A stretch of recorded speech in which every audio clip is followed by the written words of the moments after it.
Hello student, welcome back our YouTube channel achieve nursing classes.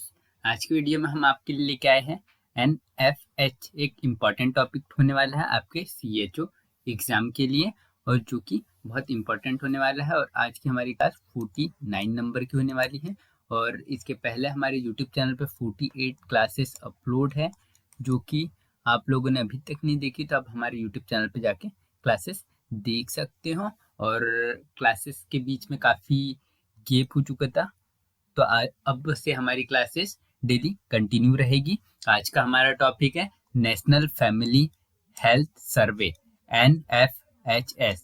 जो NFH है, national family health सर्वे, उसके बारे में आज हम पढ़ेंगे कि ये होता क्या है, इसके गोल क्या है, अभी तक हिस्ट्री ऑफ NFHS अभी तक कितने सर्वे हुए हैं, और उसके अकॉर्डिंग सेक्स रेशो कितना है, एंड एनीमिया वाली कंडीशन में क्या है, इम्यूनाइजेशन कितने हुए हैं, और चिल्ड्रन के न्यूट्रिशन के बारे में, इंस्टीट्यूशनल जो बर्थ है वो कितने होते हैं, फैमिली प्लानिंग में क्या स्टेटस रहा है, breastfeeding to child, breastfeeding में क्या स्टेटस रहा है, और वुमेन एम्पावरमेंट के बारे में हम इस आज का जो ये टॉपिक इसमें हम पढ़ने वाले हैं। तो सबसे पहले हम देख लेते हैं कि क्या बोला है कि ये होता क्या है नेशनल फैमिली हेल्थ सर्वे। तो national family health survey, the NFH is a large scale multi round survey conducting in the representative sample of household throughout India. ये है एक मल्टी लोड सर्वे होता है, और ये पूरे इंडिया से सैंपल्स और डाटा कलेक्ट करते हैं, उसके आधार पर इसकी रिपोर्ट आती है। तो ये कौन सा सर्वे होता है, NFHS। इसका फुल फॉर्म होता है नेशनल फैमिली हेल्थ सर्वे। क्या होता है, नेशनल फैमिली हेल्थ सर्वे होता है ये, और ये पूरे इंडिया से डाटा और सैंपल कलेक्ट करता है, उसके ऊपर ये रिपोर्ट तैयार करता है। तो ये हो गया NFH। और ये जो है नेशनल फैमिली हेल्थ सर्वे, ये बहुत आपके CHO एग्जाम के लिए बहुत इंपॉर्टेंट टॉपिक रहने वाला है। हर साल इसमें से एक न एक क्वेश्चन CHO एग्जाम में जरूर आता है, तो ऐसी संभावना है इस बार भी इसमें से कुछ क्वेश्चन आपके CHO एग्जाम में पूछे जाए। तो इसका फुल फॉर्म क्या होता है, नेशनल फैमिली हेल्थ सर्वे। क्या है इसका, नेशनल फैमिली हेल्थ सर्वे इसका फुल फॉर्म है। और ये किसके तहत काम करता है, ये स्वास्थ्य और परिवार कल्याण मंत्रालय, मतलब ministry of health and family welfare, ministry of किसके अंडर काम करता है, ministry of health and family welfare इस प्रोग्राम को, इस सर्वे को चलाती है। और इस सर्वे जो मिनिस्ट्री ऑफ फैमिली वेलफेयर है के सर्वे के सामान्य कोऑर्डिनेट और तकनीकी मार्गदर्शन प्राप्त करने के लिए इसमें एक एजेंसी रखी है। वो एजेंसी का नाम क्या है, international institute for population science Mumbai, जो कि कहाँ स्टेब्लिश है, मुंबई में। क्या है, क्या नाम है इसका, इंटरनेशनल इंस्टीट्यूट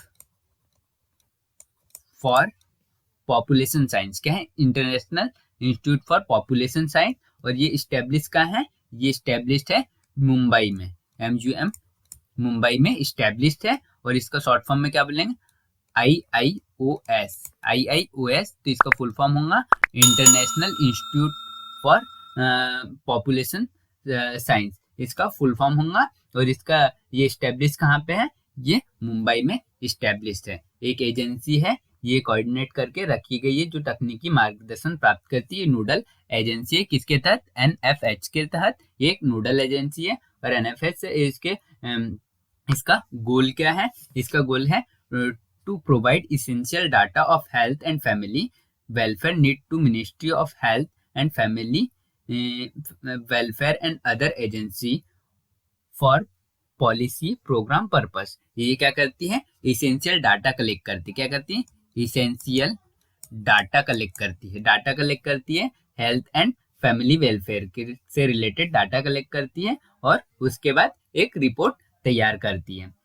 और क्या करती है, स्वास्थ्य और परिवार कल्याण के महत्वपूर्ण उभरते मुद्दों पर जानकारी प्रदान करती है। मतलब जो स्वास्थ्य और फैमिली वेलफेयर है, उसके महत्व important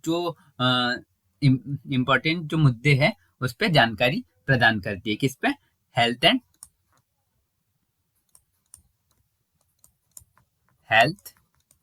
and family welfare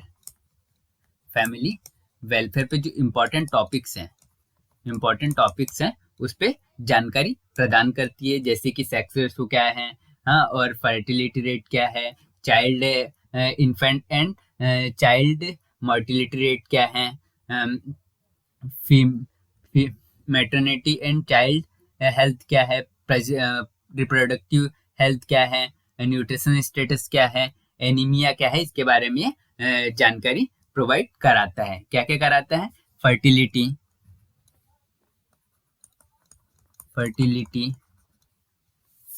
infant and child health के बारे में बताएगा, maternal and child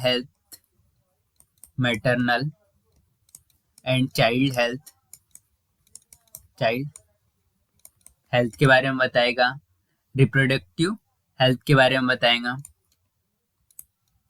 reproductive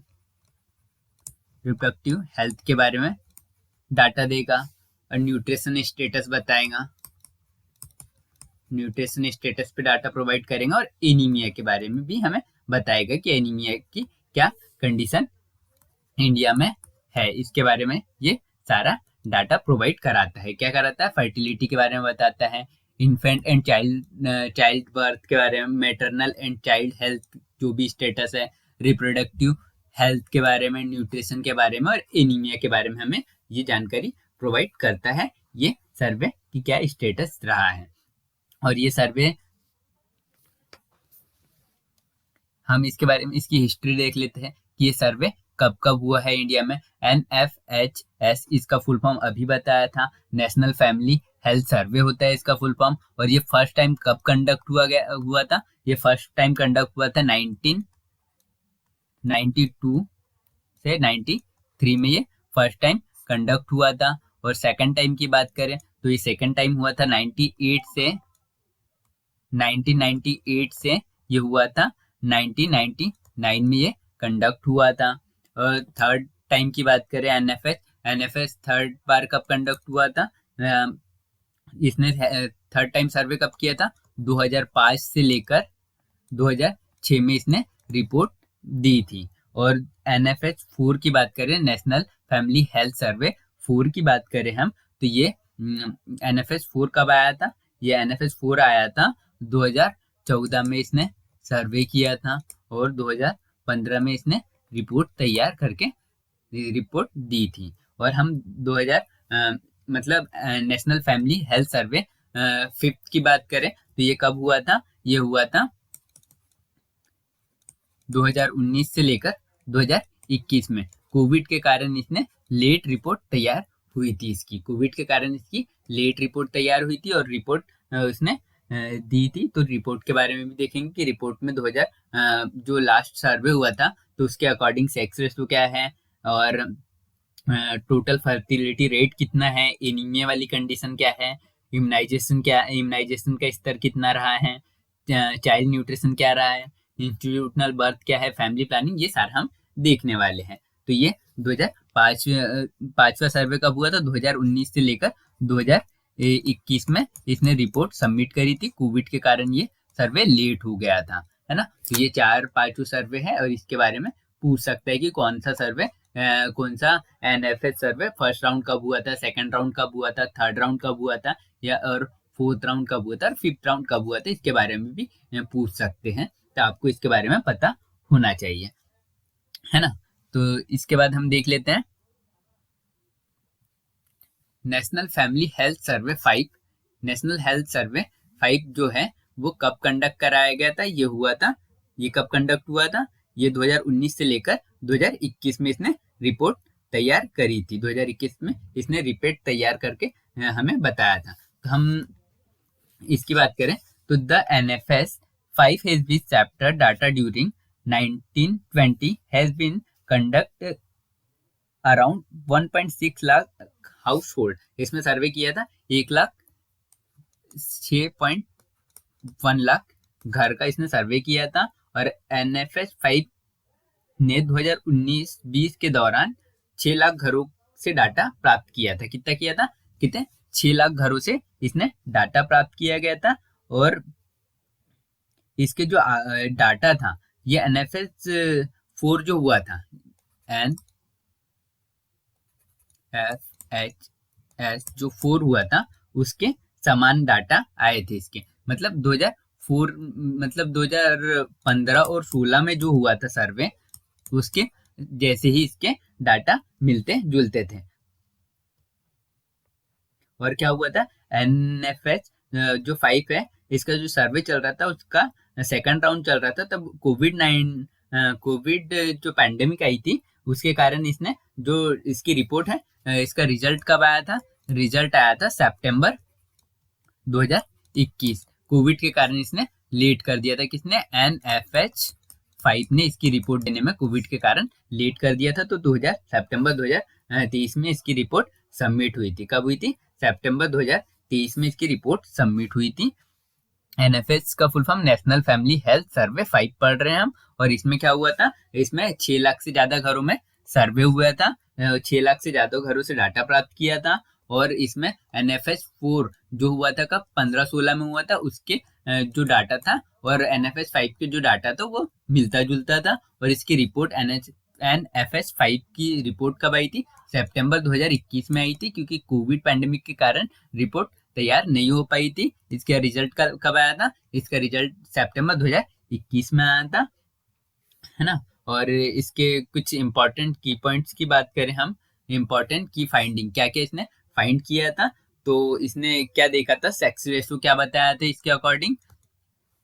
sex ratio इसने बताया था एनएफएस 5 के अकॉर्डिंग, एनएफएच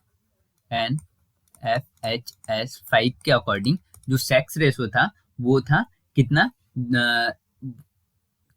2019 और 2021 में इसने रिपोर्ट दी थी। तो इसके अकॉर्डिंग इंडिया का सेक्स रेशो क्या था? वो था 1000 मेल पर कितनी फीमेल थी? फीमेल कितनी? फीमेल थी 1020 फीमेल थी। किसके अकॉर्डिंग? एनएफएस के अकॉर्डिंग 1000 मेल पर 1020 फीमेल थी। और ये एनएफएस का जो सर्वे था, इसमें ये सबसे हाईएस्ट मतलब डाटा रहा है कि सेक्स रेशो इतना आया था। मतलब कौन से सर्वे में? एनएफएस 5 में। एनएफएच 5 में क्या हुआ है? ये जो जनगणना के जो सर्वे हुआ था, इसमें उच्चतम सेक्स रेशो पाया गया था। हाईएस्ट सेक्स रेशो था कब? 2019 और 21 में हाईएस्ट सेक्स रेशो था, है ना। अभी तक अगर ऐसा क्वेश्चन आता है कि हाईएस्ट सेक्स रेशो कौन से एनएफएस राउंड में हुआ, तो आप इसका आंसर एनएफएस 5 में बताओगे। देन इसके बाद लिखा था, देन इसके बाद फर्स्ट मॉडर्न जनगणना कब हुई थी? ये कब हुई थी? 1881 में हुई थी। आपको ये भी याद रखना है, 1881 में फर्स्ट मॉडर्न जनगणना हुई थी।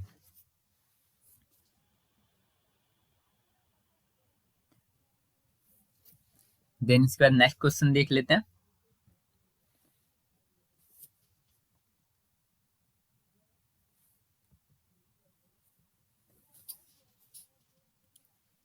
सेक्स रेशो एट बर्थ, इसमें सेक्स रेशो एट बर्थ का ही दिया गया था। भारत में पहली बार 2019-21 के बीच प्रति 1000 मेल पर कितनी फीमेल थी? 929। कितनी थी? 1000 मेल पर कितनी फीमेल थी? फीमेल थी 1000 मेल पर फीमेल थी 929 फीमेल थी। 1000 मेल पर 929 फीमेल थी। तो इसका 1000 मेल पे कितनी फीमेल थी? 929 फीमेल थी। एट बर्थ के टाइम की बात कर रहे हैं हम, एट बर्थ पे। However the data should not be fact, India still has the ratio at birth more toward the boys natural. कितनी बॉयज थे? 1000 बॉयज के ऊपर 929 गर्ल्स इसमें थी। सेक्स रेशो कितना था? 1000 बॉयज पर 929 फीमेल थी। देन इसके बाद एनीमिया देखें, तो एनीमिया का क्या था? इंसिडेंस ऑफ एनीमिया वो देख लें। तो 5 साल से कम उम्र के जो बच्चे थे अंडर 5 ईयर चिल्ड्रन में कितने, अंडर 5 ईयर चिल्ड्रन में 58.6 से कितना 67%, और महिला फीमेल्स में क्या हुआ था 53% से 57%, और पुरुष में कितना 22.7 से 25% में एनीमिया में घटनाओं में वृद्धि हुई थी। मतलब एनीमिया के केस बढ़े थे। मतलब पहले क्या था, टोटल हम बात करें अंडर 5 ईयर चिल्ड्रन की, कितने टोटल बात करें अंडर 5 ईयर जो चिल्ड्रन की टोटल बात करें तो उसमें पहले कितना था, पहले जो सर्वे हुआ था उसमें कितना आया था 58.6% जो चिल्ड्रन थे वो एनीमिया था उनको, है ना। तो और उसके बाद में जो ये रिपोर्ट आई उसमें कितना बढ़ के आया, कितना 67%, जो अंडर 5 ईयर जो चिल्ड्रन थे उसमें कितना कितने रिपोर्ट में क्या आया 67% जो चिल्ड्रन है अंडर 5 ईयर एज के वो एनीमिया से अफेक्टेड है। देन उसके बाद हम बात करें फीमेल की, तो मेल फीमेल अलग अलग देख ले। अंडर 5 ईयर तो 53.1% पहले था, तो और इस रिपोर्ट में क्या आया उसका 57% तक इसमें भी वृद्धि हुई थी, ये भी बढ़े थे। और मेल की बात करें तो मेल कितना, पहले जो मेल में कितने परसेंट मेल थे जो एनीमिया से अफेक्टेड थे, वो थे 22.7% से बढ़कर कितना हो गया, से बढ़कर कितना 25% जो मेल थे वो एनीमिया से प्रभावित हुए थे, है ना। तो ये कौन से डाटा, ये NFS 5 और जो कब हुआ था 2019 से 21 के बीच में, तो उसकी रिपोर्ट के अकॉर्डिंग है। कितना पहले जो थे जो NFS 4 हुआ था उसमें कितना 22.7% लोग एनीमिया से अफेक्टेड थे, और उसके बाद जो 5 था उसकी रिपोर्ट के अकॉर्डिंग 25% लोग एनीमिया से अफेक्टेड थे। ये मेल की बात है। फीमेल की बात करें तो फीमेल में 53.1% जो फीमेल थी वो एनीमिया से अफेक्टेड थी, और उसके बाद जो अभी 2019 और 21 में जो रिपोर्ट आई नेशनल फैमिली हेल्थ सर्वे की, उसके अकॉर्डिंग 57% जो फीमेल है वो एनीमिया से अफेक्टेड है। अंडर 5 ईयर की बात करें तो अंडर 5 ईयर में कितने, पहले क्या था, पहले का डाटा के अकॉर्डिंग 58.6% एनीमिया से अफेक्टेड थे, और अभी 67% लोग एनीमिया से अफेक्टेड है।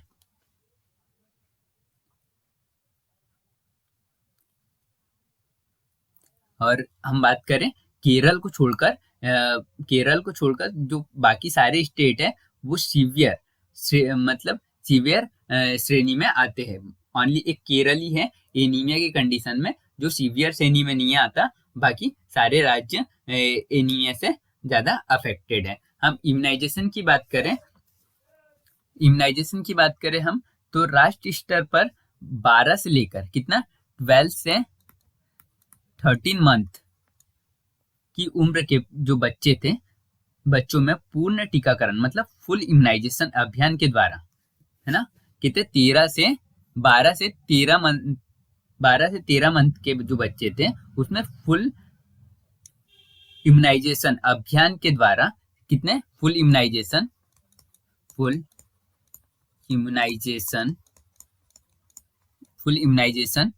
अभियान के द्वारा क्या किया गया 62% से बढ़कर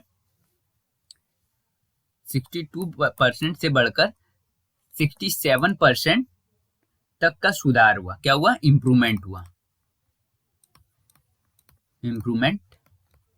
पहले जो फुल्ली इम्यूनाइज जो चिल्ड्रन रहते थे वो कितने थे 62% थे। बस इस सर्वे के बाद में कितना इस सर्वे हुआ तो उसमें रिपोर्ट में क्या आया, इसमें 67% 76 जो परसेंट है वो जो इस एज ग्रुप के बच्चे वो फुल्ली इम्यूनाइज है। और उड़ीसा की बात करें तो उड़ीसा जो स्टेट है वहां पे फुल्ली इम्यूनाइजेशन है वो हाईएस्ट है सबसे। कहाँ पे? उड़ीसा जो स्टेट है, कौन सा? उड़ीसा जो स्टेट है वहां पे क्या है, फुल्ली जो इम्यूनाइजेशन है उसका परसेंटेज सबसे हाईएस्ट है। कितना? वहाँ 90% चिल्ड्रन फुल्ली इम्यूनाइज्ड है। कितना? 90% चिल्ड्रन फुल्ली इम्यूनाइज्ड है।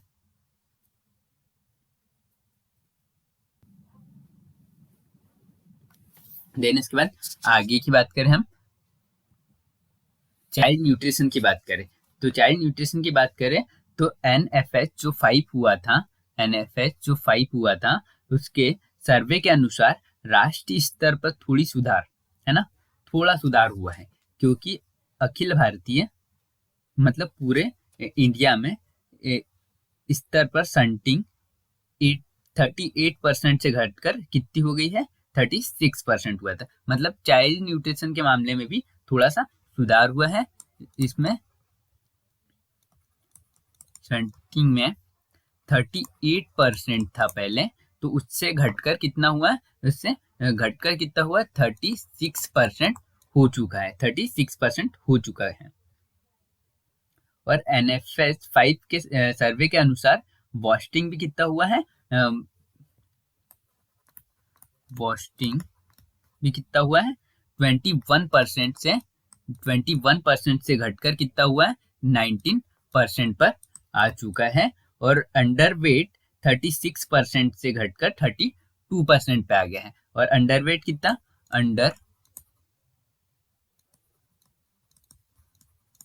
पहले अंडर वेट की पॉपुलेशन 36% थी। कितनी? 36% थी। तो वो घट के कितनी आ गई है? वो आ गई है 32% पे। तो मतलब चाइल्ड न्यूट्रिशन में भी इसमें थोड़ा सुधार हुआ है, चाइल्ड न्यूट्रिशन भी थोड़ा सुधार हुआ है। और देन इसके बाद इंस्टीट्यूशनल बर्थ, मतलब हॉस्पिटल में डिलीवरी की बात करें, हम हॉस्पिटल में डिलीवरी की बात करें तो एनएफएस 5 सर्वे के अनुसार राष्ट्रीय स्तर पर इंस्टीट्यूशनल बर्थ कितना? इंस्टीट्यूशनल बर्थ पहले कितनी होती थी डिलीवरी इंस्टीट्यूट में? 79% डिलीवरी इंस्टीट्यूशनल होती थी पहले, तो वो बढ़कर अब कितना हो गया है? 89% जो डिलीवरी है वो आजकल कहाँ हो रहा है? 89% जो डिलीवरी है वो इंस्टीट्यूट में हो रही है, हॉस्पिटल में हो रही है, पर बाकी की होम डिलीवरी हो रही है। पहले कितनी होती थी? पहले होती थी 79% होती थी, जो एनएफएस 5 के सर्वे के पहले की बात है। और इस सर्वे के बाद हमें पता चला है कि 89% जो डिलीवरी है वो हॉस्पिटल में हो रही है।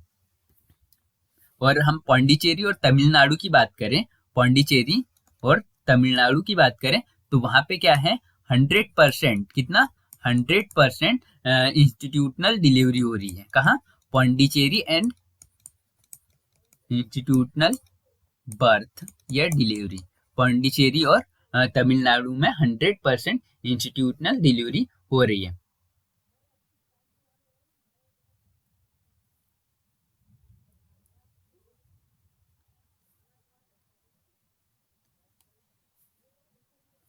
तो हम मान के चले कि इंस्टीट्यूशनल बर्थ में भी वृद्धि हुई है। ये 79% से बढ़कर 79% से बढ़कर कितना? 89% पे आया है। और पौंडीचेरी एंड तमिलनाडु में 100% इंस्टीट्यूशनल बर्थ हो रहा है, तो इसमें भी 10% की वृद्धि हुई है।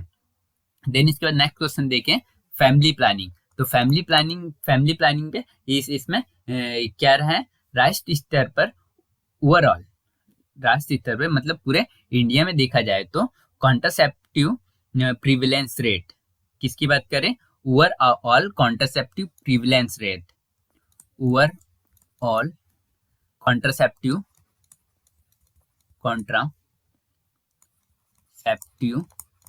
प्रिविलेंस रेट,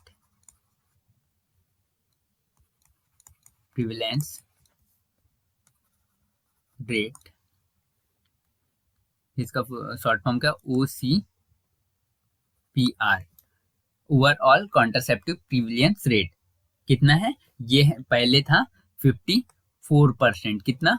54% था, तो इससे बढ़कर कितना हो गया है 67%। कितना 54% से बढ़कर 67% हो गया है। लगभग सभी राज्यों सभी स्टेट में और सभी स्टेट में मतलब जो भी कॉन्ट्रासेप्टिव के मॉडर्न मेथड है उसका उपयोग बढ़ा है। मतलब क्या हुआ है, लगभग सारे स्टेट में जितने स्टेट है उसमें कॉन्ट्रासेप्टिव जो है, कॉन्ट्रासेप्टिव के जो मॉडर्न मेथड है ना, कॉन्ट्रासेप्टिव के जो मॉडर्न मेथड है उसका यूज बढ़ा है। तो पहले 54% जो पीपल थे वो कॉन्ट्रासेप्टिव मेथड्स का यूज करते थे, और जो कि अब बढ़ के कितना हुआ है 67% जो पॉपुलेशन है वो कॉन्ट्रासेप्टिव मेथड्स का यूज, मॉडर्न कॉन्ट्रासेप्टिव जो मेथड है उसका यूज करते हैं। देन इसके बाद ब्रेस्ट फीडिंग टू चिल्ड्रन, जो ब्रेस्ट फीडिंग है उसके बारे में देखा जाए तो राष्ट्रीय स्तर पर 6 महीने से कम उम्र के बच्चे को एक्सक्लूसिव ब्रेस्ट फीडिंग कितने, जो 6 महीने से कम उम्र के जो बच्चे रहते हैं उसको एक्सक्लूसिव ब्रेस्ट फीडिंग देते हैं, है ना। तो 2015-16 में जो 4th NFS सर्वे हुआ था उसके अकॉर्डिंग 55% जो चिल्ड्रंस थे 2015-16 के अकॉर्डिंग 55% जो चिल्ड्रन थे उसको एक्सक्लूसिव ब्रेस्ट फीडिंग हो पाती थी। और हम 2019-21 NFS 5 की बात करें तो उसके सर्वे के अकॉर्डिंग 64% जो चिल्ड्रन है वो एक्सक्लूसिव ब्रेस्ट फीडिंग उनके, तो इसमें भी काफी प्रगति हुई है। और 55% से मतलब 9% की वृद्धि हुई है। तो इसमें भी अच्छा इम्प्रूवमेंट हमें देखने को मिला है NFS 5 के सर्वे में। और हम देन इसके बाद वुमेन एम्पावरमेंट की बात करें तो राष्ट्रीय स्तर पर महिला उम्र एम्पावरमेंट इंडिकेटर के सभी चरण में काफी इम्प्रूवमेंट हुआ है। तो क्या इसमें भी थोड़ा इम्प्रूवमेंट हुआ है। और इसमें NFS 4-5 में महिला के बैंक खाते संचालित के संबंध में पहले जो फीमेल थी उसके बैंक खाते 53% जो फीमेल थे उनके बैंक अकाउंट हुआ करते थे, और आज इस सर्वे के बाद हमें देखा गया कि 79% तक की इम्प्रूवमेंट दर्ज की गई है। कितनी 79% तक की इसमें प्रगति दर्ज की गई है। NFS 5 के दूसरे चरण के अनुसार प्रत्येक राज्य मतलब हर एक स्टेट और केंद्र शासित प्रदेश में 70% से अधिक महिलाओं के पास ऑपरेशनल बैंक अकाउंट है। कैसे 70% के अकॉर्डिंग इसमें ऑपरेशनल बैंक अकाउंट है। तो इसमें क्या NFS 4 में कितना 53% था जो कि बढ़ के कितना 79% हो चुका है ना, 79% हो चुका है। देन इसके बाद हम नेक्स्ट देख लेते हैं कुछ इंपॉर्टेंट इस टॉपिक से रिलेटेड कुछ इंपॉर्टेंट बुलेट पॉइंट देख लेते हैं जो कि इस प्रकार है। फर्स्ट हमारा क्वेश्चन था NFHS 5 है ना। NFS 5 के अनुसार इंडिया का सेक्स रेशियो क्या है, क्या सेक्स रेशियो कितना है, अभी हमने लोगों ने पढ़ा था, इसे कितना है 1000 मेल पर, कितने 1000 मेल पर कितनी फीमेल है, इसमें फीमेल है 1020 फीमेल है। सेकंड क्वेश्चन की हम बात करें तो पिछले 5 वर्षों में पैदा हुए बच्चे मतलब पिछले 5 वर्ष में पैदा हुए बच्चे का सेक्स रेशियो कितना है, तो वो बात करें तो वो किसके अकॉर्डिंग NFS 5 के अकॉर्डिंग, तो सेक्स रेशियो चाइल्ड का पूछा है तो इसमें कितना है मेल कितना है 1000 मेल पर कितनी फीमेल है, इसमें 929 फीमेल है NFS 5 के सर्वे के अकॉर्डिंग। देन इसके बाद नेक्स्ट क्वेश्चन देखें।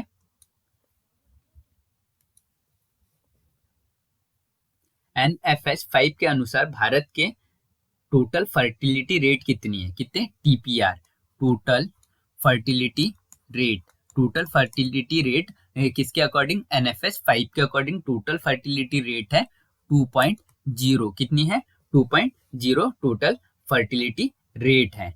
देन इसके बाद नेक्स्ट देख लेते हैं, एनएफएस 5 के अकॉर्डिंग इंस्टीट्यूशनल बर्थ रेट क्या है, क्या है, इंस्टीट्यूशनल बर्थ रेट पूछा इसने, इंस्टीट्यूशनल बर्थ रेट, क्या बर्थ रेट कितना है, बर्थ इंस्टीट्यूशनल बर्थ रेट पूछा गया है। तो इंस्टीट्यूशनल बर्थ रेट कितना है, 88.6%, कितना 88.6% इसका इंस्टीट्यूशनल बर्थ रेट है। और एनएफएस 5 के अनुसार भारत में आईएमआर क्या है, आईएमआर कितना है भारत में, तो वो बताना है, मैटरनल इन्फेंट मोर्टिलिटी रेट, क्या पूछा, आईएमआर, आईएमआर। तो आईएमआर कितना है इंडिया में, वो है 35.2%, कितना 35.2% है।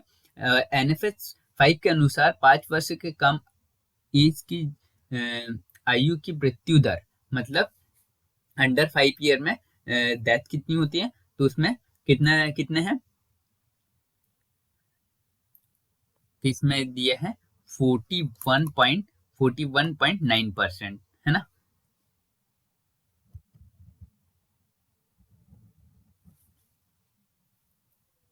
देन इसके बाद नेक्स्ट देख लेते हैं, एनएफएस 5 के अनुसार भारत की कितनी प्रतिशत महिला कम से कम 4 एएनसी विजिट के लिए जाती है। आप सभी को पता है एएनसी विजिट 4 होते हैं, तो एनएफएस 5 के अनुसार कितने परसेंट जो महिला है वो 4 एएनसी जो विजिट है, एएनसी विजिट है, उसके लिए हॉस्पिटल जाती है। तो वो कितने विजिट करती है, 58.1% जो फीमेल है वो एएनसी विजिट के लिए जाती है।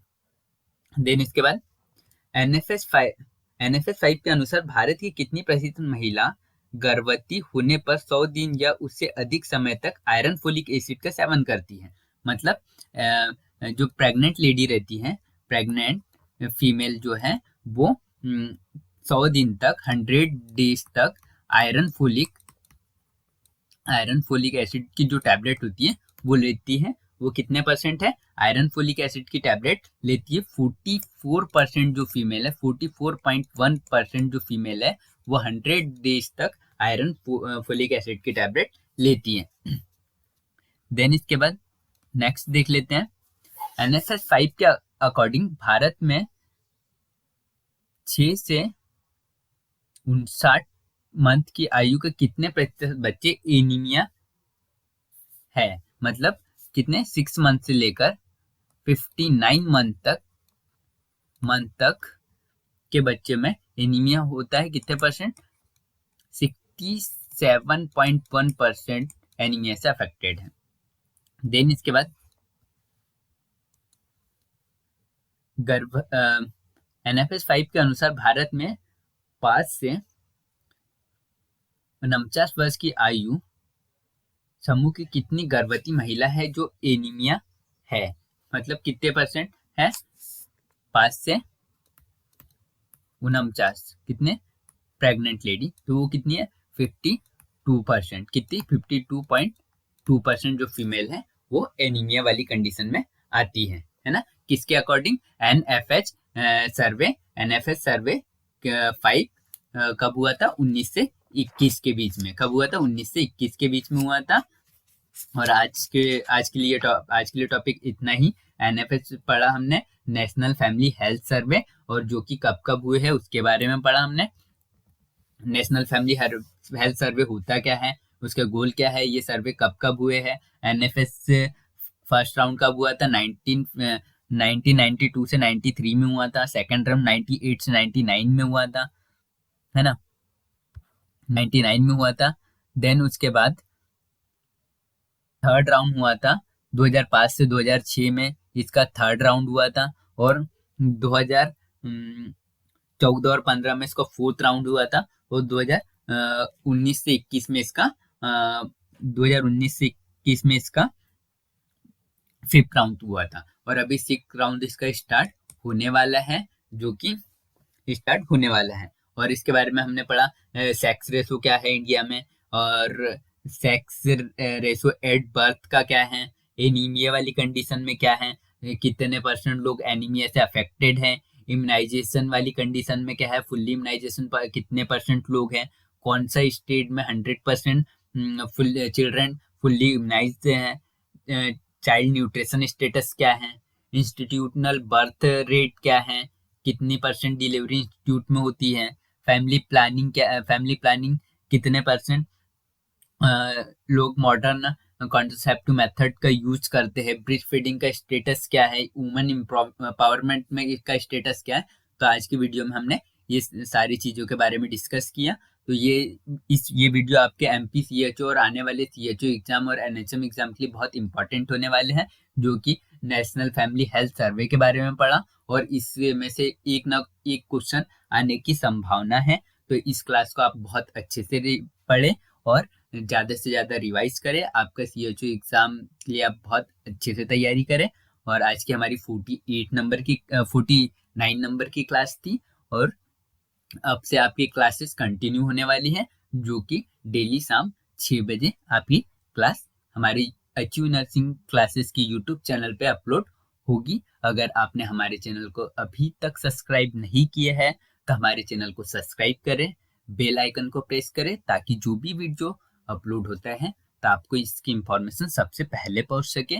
और अगर आपको एमपीसीएच एग्जाम से रिलेटेड कोई भी प्रॉब्लम आती है तो आप हमारे व्हाट्सएप ग्रुप में ज्वाइन हो सकते हो। आपको वीडियो के डिस्क्रिप्शन में व्हाट्सएप ग्रुप की लिंक मिल जाएगी, वहां से आप हमें डायरेक्टली कांटेक्ट कर सकते हो। हम आपका पूरी हेल्प करेंगे। जो भी आपको प्रॉब्लम होती है एग्जाम फॉर्म से रिलेटेड या एग्जाम से रिलेटेड जो भी प्रॉब्लम रहती है, हम उसे सॉल्व करेंगे। Thank you.